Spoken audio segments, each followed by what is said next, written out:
വിവാഹത്തിലൂടെ അല്ലാതെ കുട്ടികൾ ഉണ്ടാകുന്നത് ശരിയാണോ?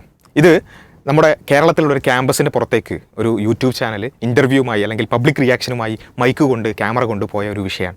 ആ വിഷയത്തോട് പ്രതികരിച്ചുകൊണ്ട് ഭൂരിപക്ഷം വിദ്യാർത്ഥികളും പ്രതികരിച്ചത് അത് രണ്ടാൾക്കാരുടെ ഇഷ്ടമല്ലേ, രണ്ടാളുകൾ അവർ പരസ്പരം ഇഷ്ടമാണെങ്കിൽ, അവർക്ക് കൺസെൻ്റ് ഉണ്ടെങ്കിൽ, അവർക്ക് ഓക്കെ ആണെങ്കിൽ നമ്മൾ അതിന് തെറ്റു പറയേണ്ടതില്ല.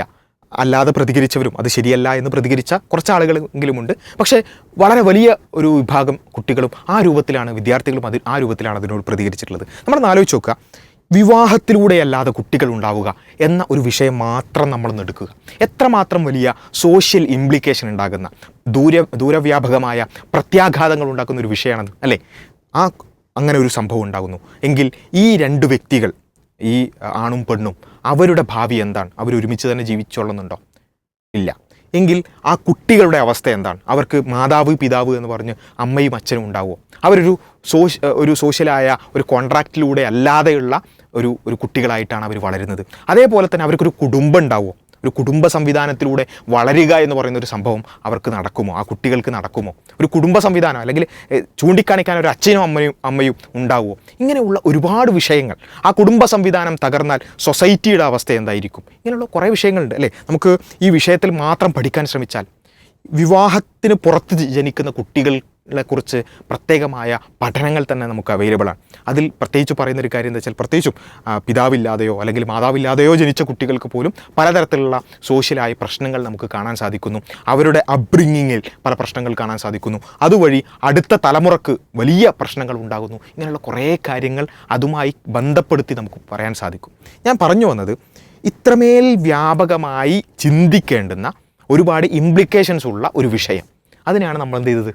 അത് രണ്ടാൾക്കാരുടെ ഇഷ്ടമല്ലേ, അവരുടെ താല്പര്യമല്ലേ എന്ന രണ്ട് വാചകങ്ങൾ കൊണ്ട് നമ്മുടെ കുട്ടികൾ അല്ലെങ്കിൽ നമ്മുടെ ക്യാമ്പസ് വിദ്യാർത്ഥികൾ അതിനെ ചുരുക്കിയിട്ടുള്ളത്. ഇവിടെയാണ് പലപ്പോഴും നമ്മൾ അറിയാതെ അല്ലെങ്കിൽ ഇവരാരെങ്കിലും ഈ വിഷയത്തെക്കുറിച്ച് വളരെ ആഴത്തിൽ ചിന്തിച്ചതുകൊണ്ടോ ചർച്ച ചെയ്തുകൊണ്ടോ ഒന്നല്ല ഈ അഭിപ്രായങ്ങൾ പറഞ്ഞിട്ടുള്ളത്. പെട്ടെന്നൊരു ചോദ്യം വരുന്നു, ആ രണ്ടാൾക്കാർ അവരുടെ പ്രായപൂർത്തിയായതാണല്ലോ, അവർക്ക് പരസ്പരം ഇഷ്ടമാണല്ലോ, അങ്ങനെ കുട്ടി ഉണ്ടാവുകയാണെങ്കിൽ ആയിക്കോട്ടെ എന്ന ഒരു വളരെ സിമ്പിളായ ഒരു ഉത്തരം പറഞ്ഞതാണ്.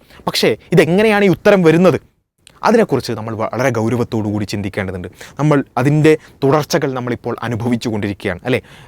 പല ഡോക്ടർമാരും പറയുന്ന അനുഭവങ്ങൾ അല്ലെങ്കിൽ കൗൺസിലർമാർ പറയുന്ന അനുഭവങ്ങൾ, ഈ വിവാഹപൂർവമായ പ്രണയബന്ധങ്ങൾ, അതുവഴി ഉണ്ടാകുന്ന കുട്ടികൾ, അതിൻ്റെ അബോഷൻസ്, അതിൻ്റെയൊക്കെ റേറ്റ് കേരളത്തിൽ പ്രത്യേകിച്ചും വളരെ വർദ്ധിച്ചു കൊണ്ടിരിക്കുന്നു.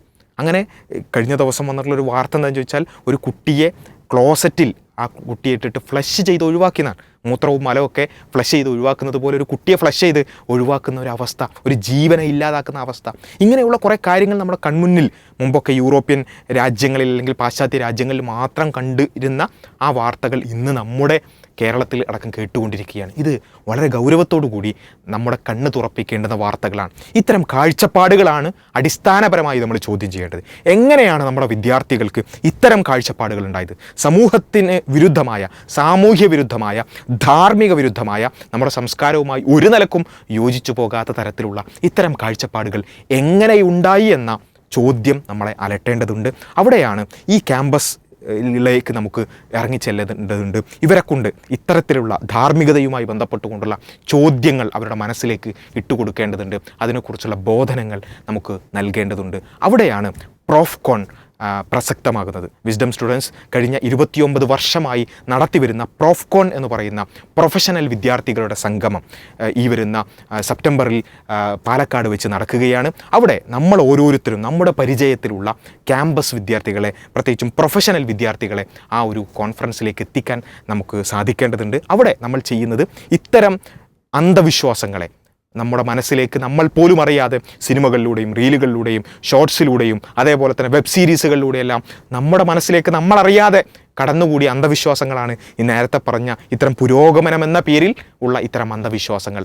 അതിനെയെല്ലാം പൊളിച്ചെഴുതാൻ, അതിനെയെല്ലാം ചോദ്യം ചെയ്യാൻ, ആ അടിസ്ഥാനങ്ങളെ കുറച്ചുകൂടി വിമർശനാത്മകമായി സമീപിക്കാൻ ക്യാമ്പസ് വിദ്യാർത്ഥികളെ, പ്രൊഫഷണൽ വിദ്യാർത്ഥികളെ പ്രത്യേകിച്ചും പ്രാപ്തരാക്കുന്ന ഒരു പ്രോഗ്രാമാണ് പ്രോഫ്കോൺ. അതുകൊണ്ട് ഈ പ്രോഫ്കോണിനെ കൃത്യമായി മനസ്സിലാക്കാനും അതിലേക്ക് നമ്മുടെ പരിചയത്തിലുള്ള പ്രൊഫഷണൽ വിദ്യാർത്ഥികളെ അതിലേക്ക് എത്തിക്കുവാനുമുള്ള ഒരു ബോധപൂർവമായ പരിശ്രമം ഇത് കേൾക്കുന്ന ഓരോരുത്തരിലും ഉണ്ടാകണം. പ്രൊഫഷണൽ വിദ്യാർത്ഥികളാണെങ്കിൽ എത്രയും പെട്ടെന്ന് തന്നെ www.profcon.in എന്ന് പറയുന്ന നമ്മുടെ വെബ്സൈറ്റിലൂടെ നിങ്ങൾ രജിസ്റ്റർ ചെയ്യുക. ഇൻഷാ അല്ലാഹ് പ്രോഫ്കോണിന് കാണാം. അസ്സലാമു അലൈക്കും.